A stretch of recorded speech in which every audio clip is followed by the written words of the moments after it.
ये चिंगारी थी जब आग नहीं बनी थी, तब से इसके साथ जुड़ा। 6 सालों पहले कुछ नेता पुत्रों को राजनीति से वनवास दिलाने के लिए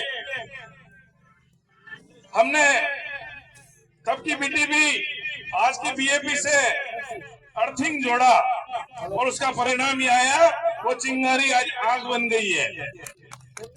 6 साल में आज पहला मौका है और बड़ी खुशनसीबी का मौका मेरे लिए कि मैं पहली बार बाप के बैनर के मंच लगे बैनर पे बोल रहा हूँ और मेरी जन्मस्थली से बोल रहा हूँ। यह चुंडावतों का इतिहास और ये मेरा मूल घर है सलूम्बा। ये जो ऊपर सोनारा माता की मंदिर बना हुआ है, वो मंदिर मेरे पुरखों ने, चुंडावत परिवार ने बनाया है। हमारा और आपका कनेक्शन वहां से चालू होता है, ये आप सबसे पहले देख लीजिएगा। इतिहास हजारों सालों का है और उसको प्रमाण की जरूरत नहीं होती। पर आज लोकतंत्र जब मजबूत होने जा रहा था तो लोगों को लोकतंत्र में मजबूत करने में दिक्कत आ रही है और उनकी मजबूरी दिख रही है। अभी कई वक्ताओं ने बेचारे कलेक्टर एसपीओ को लिए बोला, अरे इनकी क्या औकात है, ये बाबू है, चुनाव से पहले बदले, चुनाव के बाद चले जाएंगे। नीचे बैठते छोटे बाबू, ऊपर बैठते बड़े बाबू। इनकी हैसियत अभी एक जनप्रतिनिधि की सेवा करने और ऊपर से जो उनकी पर्ची वाले सीएम पर्ची भेजते वो काम करने वाली है।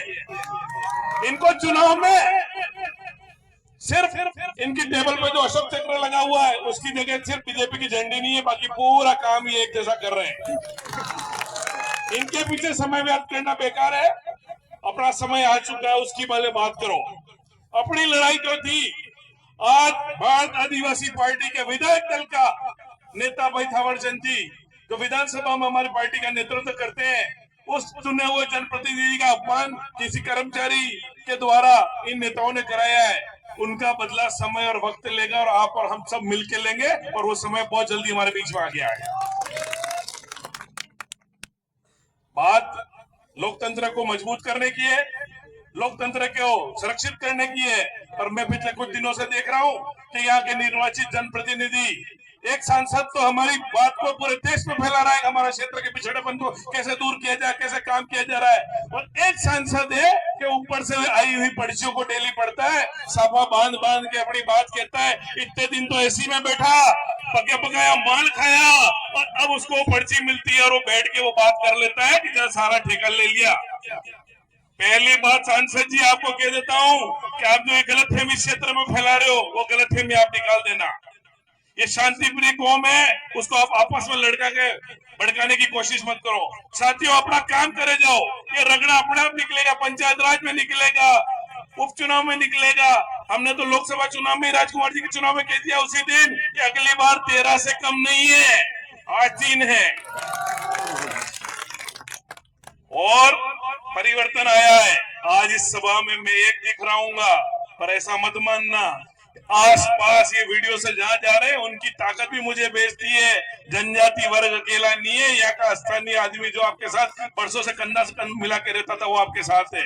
राजकुमार जी के चुनाव की पेटियां खुली, लोग मेरे को सरेआम व्हाट्सएप पे भेजते थे, आपके राजकुमार जी इतने से हारेंगे, आपका ये हो जाएगा, उनका हो जाएगा।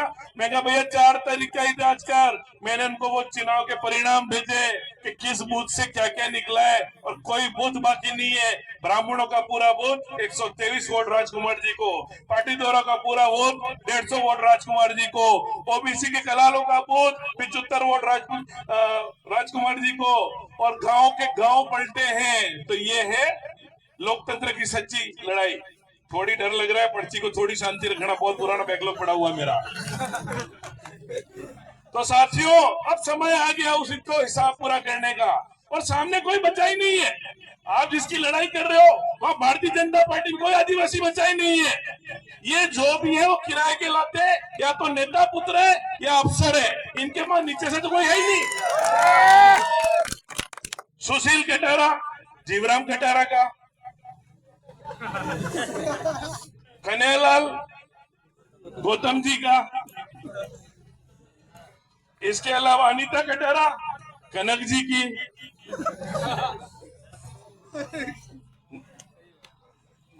हेमंत मीणा नंदलाल जी का, और दूसरे अब गिनने चालू करते हैं।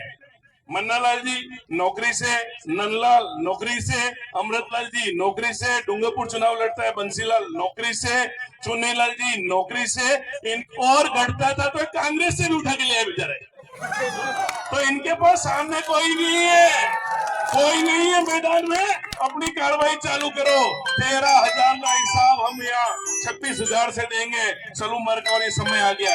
84 की तो बात भूल जाओ, वहां तो ये लड़ना ही नहीं चाहते। जिसको भी बीजेपी टिकट दे रही है ना, जिसको भी टिकट दे रही है ना। हम तो कह रहे हैं जो 3 बार लड़ा तू एक बार वापस आ जाए 84 में। चलो मर का भी रगड़ा निकालना है। 13,000 को 26,000 से ऊपर ले जाना है। और ये जो बदला आज भाई थावरचंद जी के साथ जो हुआ है, उसका बदला हमको लोकतांत्रिक तरीके से लेना पड़ेगा। थावरचंद जी कहीं अपने आप को कमजोर मत समझो। और साथियों, ये एसपी साहब के लिए भी एक बहुत बढ़िया बात बता दूं मैं आपको। उनको यहाँ के आंदोलन का जज्बा पता नहीं है। एसपी साहब एक चीज सुन लेना, आप भी खाकी वर्दी में अंदर बैठे हुए हो, आपके नीचे भी खाकी वर्दी में बैठे हुए हैं, पर एक लिमिट तक वो खाकी आपकी सुनेगी, क्योंकि उस खाकी के अंदर भी हमारे लोग हैं। वो खाकी सिर्फ आपकी नहीं है, उस खाकी को हमने यहाँ से नीचे